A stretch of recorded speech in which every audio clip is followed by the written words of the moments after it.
Next है F,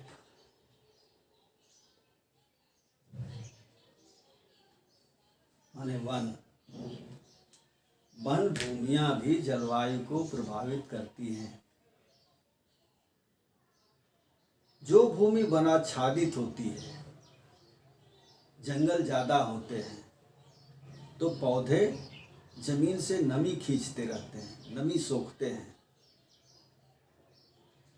और नमी का पत्तियों द्वारा वाष्पोत्सर्जन करते जाते हैं, माने नमी को हवा में उड़ाते रहते हैं।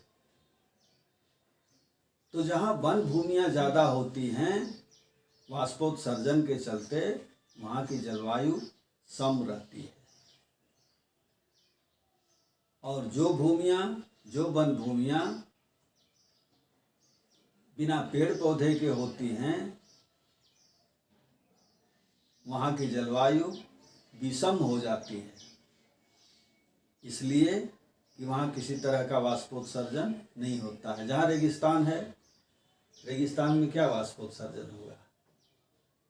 जहाँ कैक्टस और बबूल जैसे पौधे हैं, वे कितना वाष्पोत्सर्जन करेंगे। नेक्स्ट नंबर है ओशन करंट,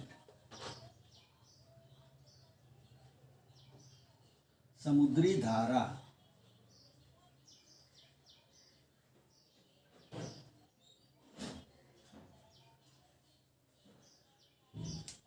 आप जानते हैं समुद्र में दो तरह की धाराएं चलती हैं, एक गर्म समुद्री धारा और दूसरी ठंडी समुद्री धारा।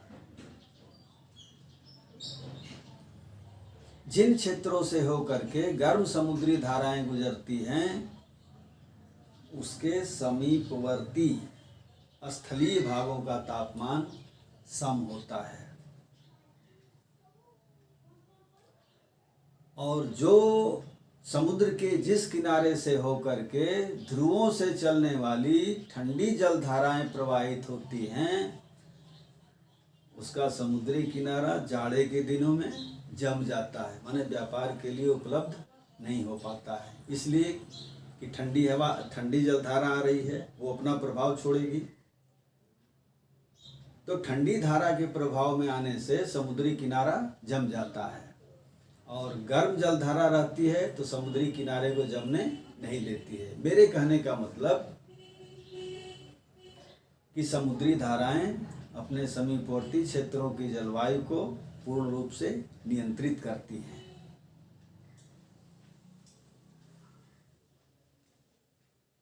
अगला नंबर है रेन, वर्षा।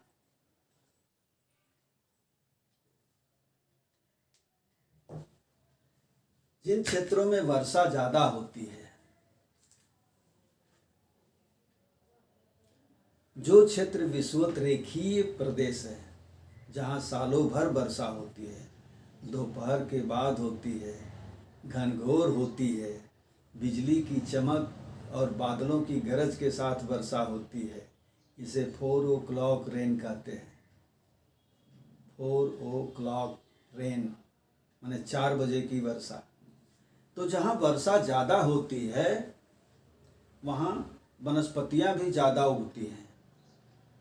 विषुवत रेखीय प्रदेशों में जाइए, भयंकर वनस्पतियाँ, बड़े बड़े वृक्ष, धूप की तलाश में वृक्ष ऊपर बढ़ते चले जाते हैं, नीचे से लताएं उनसे लिपटती चली जाती हैं। एक वृक्ष दूसरे वृक्ष से लताओं के माध्यम से लिपटा हुआ रहता है, माने ऊपर में पूरा एक छत जैसा बन जाता है। ऐसे क्षेत्रों में जमीन भी दलदल, वाष्पोत्सर्जन, धुआंधार, खूब वाष्पोत्सर्जन होता है, इसी के चलते रोज वर्षा होती है। तो वर्षा होने से जलवायु जो है वो सम हो जाती है और जहाँ वर्षा नहीं होती है, वहाँ की जलवायु विषम हो जाती है। वर्षा जहाँ कम होती है या नहीं होती है, दुनिया में बहुत से ऐसे भूभाग हैं जहाँ वर्षा नहीं के बराबर होती है। रेगिस्तानों में जाइए तो औसत कहीं कहीं 25 सेंटीमीटर, कहीं कहीं 20 सेंटीमीटर, कहीं कहीं 20 सेंटीमीटर से भी कम औसत वार्षिक वर्षा होती है। इसका मतलब वर्षा बहुत कम होती है। तो ऐसे भागों में सूखा सूखा रहता है, किसी तरह के पेड़ पौधे नहीं उगते हैं, उनकी जलवायु विषम हो जाती है। विषम का मतलब गर्मी के दिन में ज़्यादा गर्मी और जाड़े के दिन में ज़्यादा ठंडक। मैं आपको बताऊं,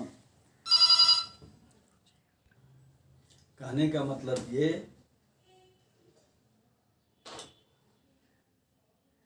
कि वर्षा जहाँ ज़्यादा होती है वहाँ का तापमान सम, और जहाँ वर्षा कम होती है वहाँ का तापमान विषम होता है। नेक्स्ट नंबर है माउंटेन। इसको हम मिटा दे रहे हैं इतना दूर।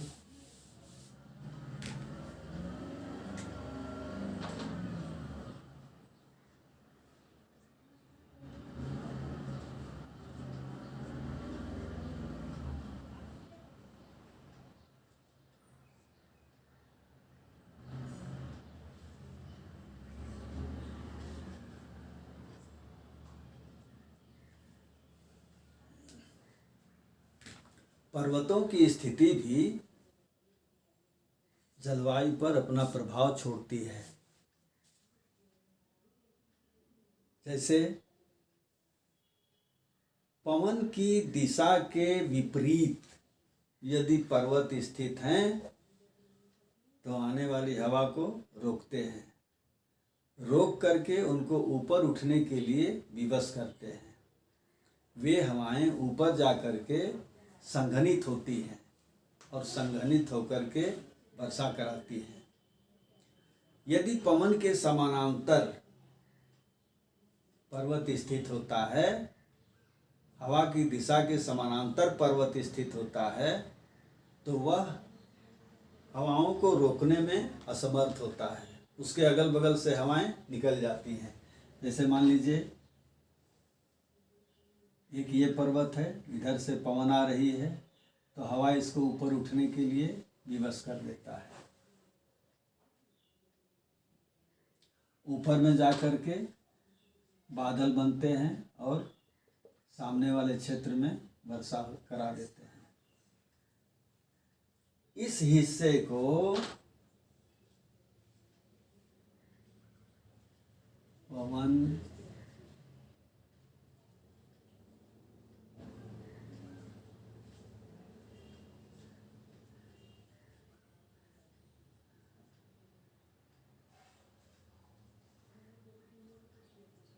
पवन अभिमुख भाग कहा जाता है।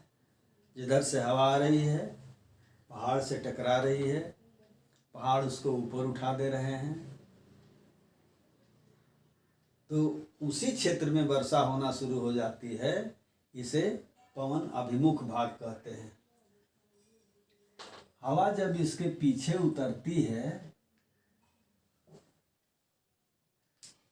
तो उसकी स्पीड बढ़ जाती है, उसकी गति तेज हो जाती है और उसमें घर्षण होना शुरू हो जाता है। घर्षण होने से हवा का तापमान बढ़ जाता है और जब तापमान बढ़ता है तो उसमें जलवाष्प ग्रहण करने की क्षमता भी बढ़ जाती है।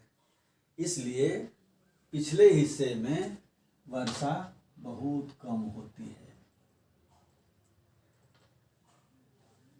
इस हिस्से को वृष्टि छाया कहा जाता है।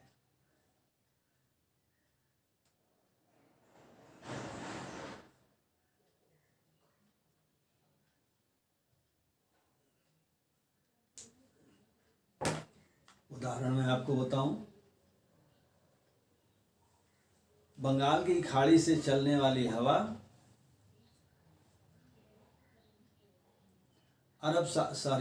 अरब सागर से चलने वाली हवा जब अरब सागर को पार करती है, स्थल भाग पर पहुंचती है, तो अरावली की पहाड़ियों से उसका सामना होता है।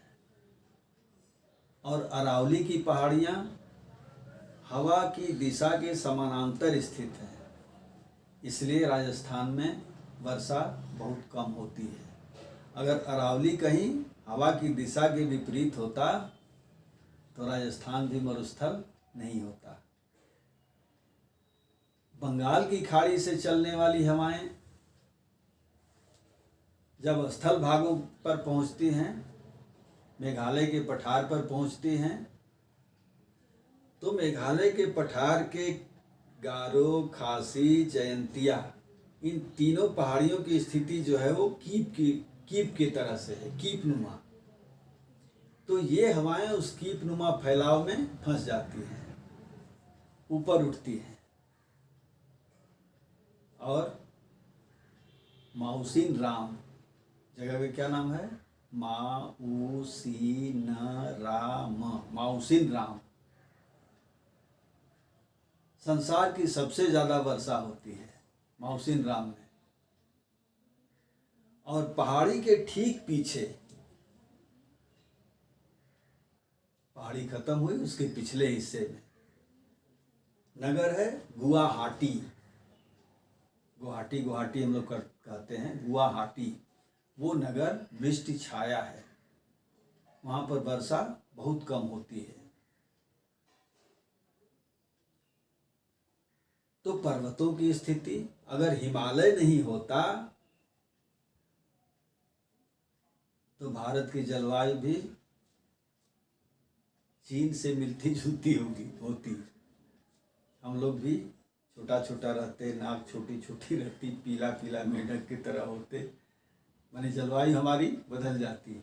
लेकिन अरब सागर से आने वाली मानसून को भी और बंगाल की खाड़ी से आने वाली मानसून को भी हिमालय रोकता है और पूरा उसके दक्षिणी हिस्से में वर्षा होती है, जबकि उत्तर का हिस्सा तिब्बत वृष्टि छाया होता है। हिमालय का उत्तरी हिस्सा तिब्बत वृष्टि छाया है और हिमालय का दक्षिणी ढाल पवन अभिमुख क्षेत्र है, जहाँ वर्षा होती है। लास्ट हम लोग देखेंगे सॉयल।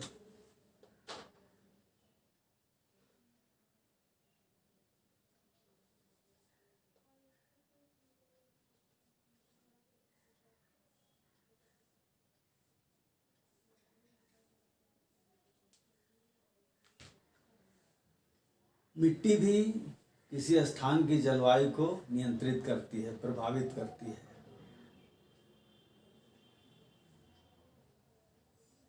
मिट्टियाँ जो हैं बहुत तरह की हैं, कणों के आकार के आधार पर, रंग के आधार पर।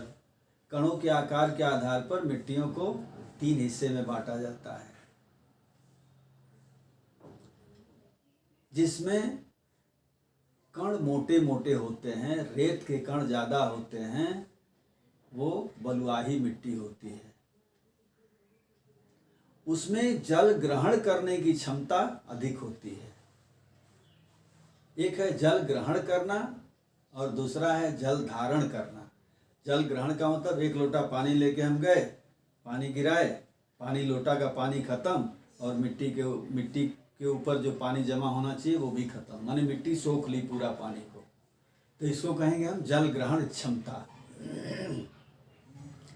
तो रेतीली मिट्टी में जल ग्रहण की क्षमता ज़्यादा होती है, इसलिए जहाँ रेतीली मिट्टी होती है वहाँ की जलवायु विषम होती है। ठंडे में ज़्यादा ठंडक, गर्मी में ज़्यादा गर्म। गर्मी के दिन में आप रेगिस्तान में जाओगे, लू मार देगी, कम पानी हो जाने से आप मर भी सकते हो। रात में बालू चूंकि बहुत जल्दी ठंडा हो जाएगा, इसलिए रात का तापमान कम हो जाएगा। रात के तापमान में इतनी कमी हो जाएगी कि 0 डिग्री के आसपास भी कभी कभी तापमान हो जाता है। दिन में धूप से मर जाओगे और रात में ठंडक से मर जाओगे। दूसरी मिट्टी होती है जिसमें 50-50 मामला होता है। रेत के कण और मिट्टी के कण दोनों बराबर मात्रा में होते हैं। ऐसी मिट्टी को दोमट मिट्टी कहते हैं। ये दोमट मिट्टी जो होती है उपजाऊ होती है, इसमें सारे तरह के पेड़ पौधे, लताएं, घास सब कुछ उत्पन्न होता है। तो जहाँ दोमट मिट्टी होती है वहाँ की जलवायु सम होती है। और तीसरी मिट्टी होती है पाक मिट्टी, कांप मिट्टी, पाक, कांप, चिकनी मिट्टी। इसका 3 नाम, पाक मिट्टी, कांप मिट्टी या चिकनी मिट्टी। चिकनी मिट्टी में जल धारण करने की क्षमता ज़्यादा होती है। एक बार पानी बरस गया तो काफ़ी दिनों तक पानी वैसे ही बना रहेगा। जहाँ काफ़ी दिनों तक पानी बना हुआ रह जाए, इसका मतलब उसमें भी सारे तरह के पेड़ पौधे उगते नहीं हैं। इसलिए जहाँ कांप मिट्टी हो, जहाँ बलुआही मिट्टी हो, वहाँ की जलवायु विषम, और जहाँ दोमट मिट्टी का क्षेत्र हो वहाँ की जलवायु सम होती है। एक चीज़ मैं आपको और बताऊं,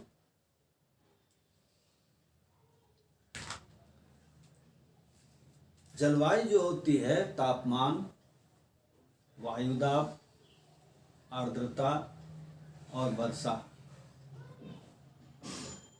इन तत्वों को धारण करती है। जलवायु के 4 तत्व हैं, फिर से देखिए, तापमान, वायुदाब, आर्द्रता और वर्षा। ये जहाँ मिलते हैं जलवायु को नियंत्रित करते रहते हैं। जलवायु को इधर उधर, कभी ठंडी, कभी गर्मी, कभी समान जलवायु, कभी विषम जलवायु। सामान्य नियम के अनुसार यदि हम देखें, पहले मैंने एक बार कहा था, higher the temperature lower the pressure, माने तापमान हाई होने पर हवा का दबाव कम होता है। ठीक है, इसके उल्टा, lower the temperature higher the pressure. कभी कभी तापमान विलोम भी हो जाता है, इसको हम तापमान का व्युत्क्रमण या तापमान की विलोमता भी कह लेते हैं।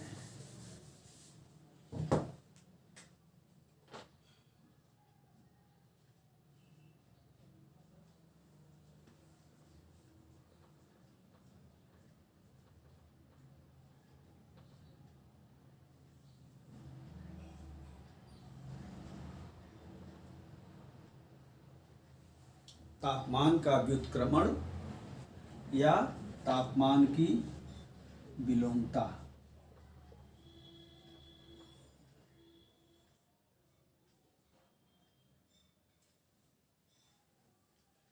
अभी हम आपको बताए कि सामान्य नियम के अनुसार नीचे में तापमान ज़्यादा होता है, सी लेवल पे तापमान अधिक होता है, और जो जो हम ऊंचे भागों में जाते हैं, पहाड़ी इलाकों में जाते हैं, ऊंचाई जो जो बढ़ती जाती है, तापमान कम होता जाता है।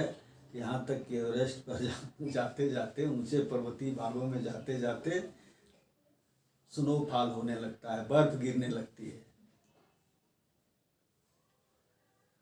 लेकिन कभी कभी उल्टा होता है, नीचे में हिमपात होने लगता है घाटियों में, और जब पहाड़ों पर जाते हैं, पहाड़ी ढालों पर जाते हैं, तो तापमान अधिक मिलने लगता है। इसको तापमान की विलोमता कहते हैं। इसके लिए कुछ विशेष तरह की परिस्थितियां होती हैं जो आवश्यक होती हैं। जैसे पहाड़ी क्षेत्र हो, जाड़े का मौसम हो, आसमान साफ हो, हवा शांत हो, तो सामान्य नियम वहाँ फेल कर जाता है। फिर से सुनिए, सामान्य नियम के अनुसार निचले भागों में तापमान अधिक और क्रमशः ऊंचाई भागों में तापमान ज़्यादा मिलता है। ऊंचाई वाले भागों में तापमान कम मिलता है।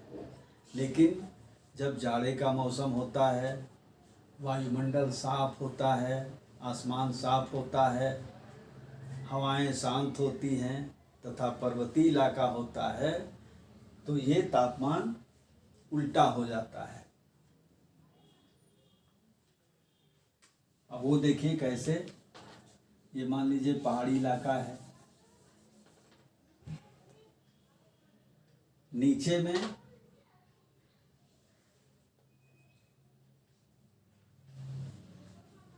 हवा का दबाव अधिक है,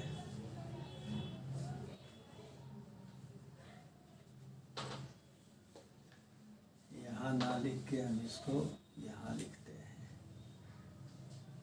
नीचे में गर्मी ज़्यादा है तो हवा का दबाव कम है,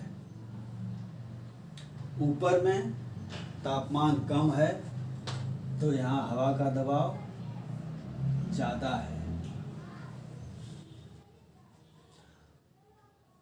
अब जो परिस्थितियाँ मैंने अभी बताया, उन परिस्थितियों में ये उच्च वायु दाब वाली हवा जो होती है वो चूँकि भारी होती है, इसलिए निम्न दाब वाली हवा पर दबाव डालती है, और ये निम्न दाब वाली हवा धीरे धीरे ऊपर खिसकती जाती है, और ये उच्च दाब वाली हवा नीचे आती जाती है।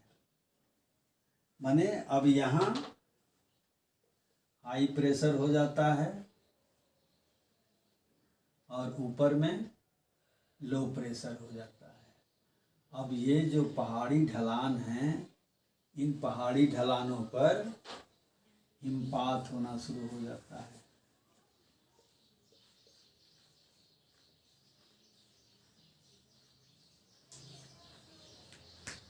इसके कारण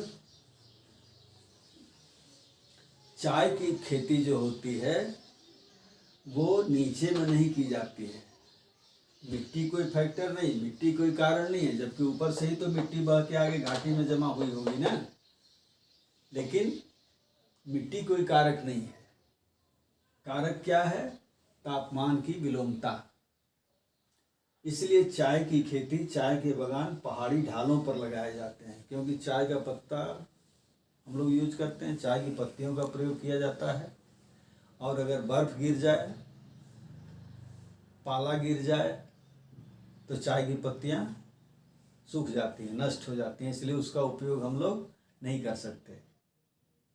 चाय की खेती पहाड़ी ढालों पर। स्विट्जरलैंड में, आपको पता है स्विट्जरलैंड में होटल जो हैं वो पहाड़ी ढलानों पर खोले गए हैं, इसलिए कि ऐसा नहीं करने से